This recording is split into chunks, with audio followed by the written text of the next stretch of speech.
मित्रों राधे राधे। मित्रों, क्या मृत्यु के बाद पुनर्जन्म मिलता है? जानिए 5 रहस्य। 1. 30 सेकंड में अगला जन्म। उपनिषदों के अनुसार एक क्षण के कई भाग कर दीजिए, उससे भी कम समय में आत्मा एक शरीर छोड़ तुरंत दूसरे शरीर को धारण कर लेता है। यह सबसे कम समयावधि है। सबसे ज्यादा समयावधि है 30 सेकंड। परंतु पुराणों के अनुसार यह समय लंबा की हो सकता है, 3 दिन, 13 दिन, सवा माह या सवाल साल। इससे ज्यादा जो आत्मा नया शरीर धारण नहीं कर पाती है, वह मुक्ति हेतु धरती पर ही भटकती है, स्वर्गलोक चली जाती है, पितृलोक चली जाती है या अधोलोक में गिरकर समय गुजारती है। 2. प्राणवायु से जुड़ा संबंध। सूक्ष्म शरीर को धारण किए हुए आत्मा का स्थूल शरीर के साथ बार बार संबंध टूटने और बनने को पुनर्जन्म कहते हैं। इसका उत्तर जन्म के उत्तर में ही छिपा हुआ है। दरअसल सूक्ष्म शरीर और स्थूल शरीर के बीच जो प्राणों का संबंध स्थापित है, उसका संबंध टूट जाना ही मृत्यु है और उसका जुड़ जाना ही पुनर्जन्म है। 3. मुक्त जरूरी। कर्म और पुनर्जन्म एक दूसरे से जुड़े हुए हैं। कर्मों के फल के भोग के लिए ही पुनर्जन्म होता है तथा पुनर्जन्म के कारण फिर नए कर्म संग्रहित होते हैं। इस प्रकार पुनर्जन्म के 2 उद्देश्य हैं। पहला, यह कि मनुष्य अपने जन्मों के कर्मों के फल का भोग करता है, जिससे वह उनसे मुक्त हो जाता है।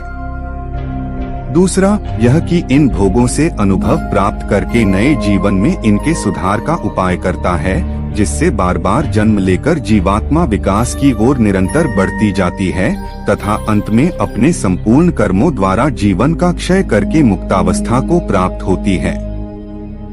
4. दूसरे जन्म की जाति पुनर्जन्म के बाद मिलती है कौन सी योनि, यह सभी सोचते होंगे। जन्म को जाति भी कहा जाता है। जैसे उदाहरणार्थ वनस्पति जाति, पशु जाति, पक्षी जाति और मनुष्य जाति। कर्मों के अनुसार जीवात्मा जिस शरीर को प्राप्त होता है, वह उसकी जाति कहलाती है।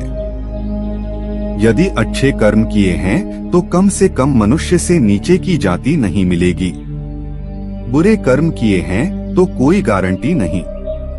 5. पुनर्जन्म पर शोध। गीता प्रेस गोरखपुर ने भी अपनी एक किताब परलोक और पुनर्जन्मांक में ऐसी कई घटनाओं का वर्णन किया है जिससे पुनर्जन्म होने की पुष्टि होती है।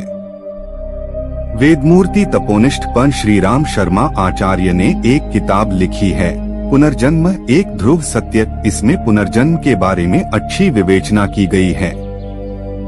पुनर्जन्म में रुचि रखने वाले को ओशो की किताबें जैसे विज्ञान भैरव तंत्र के अलावा उक्त 2 किताबें जरूर पढ़ना चाहिए। ओशो रजनीश ने पुनर्जन्म पर बहुत अच्छे प्रवचन दिए हैं। उन्होंने खुद के भी पिछले जन्मों के बारे में विस्तार से बताया है। इसी प्रकार बेंगलुरु की national institute of mental health and neuro sciences में क्लिनिकल साइकोलॉजिस्ट के रूप में कार्यरत डॉक्टर सतवंत पसरिया द्वारा इस विषय पर शोध किया गया था। उन्होंने अपने इस शोध को एक किताब का रूप दिया जिसका नाम है glimpse of reincarnation empirical study of cases in India's. इस किताब में 1973 के बाद से भारत में हुई 500 पुनर्जन्म की घटनाओं का उल्लेख मिलता है।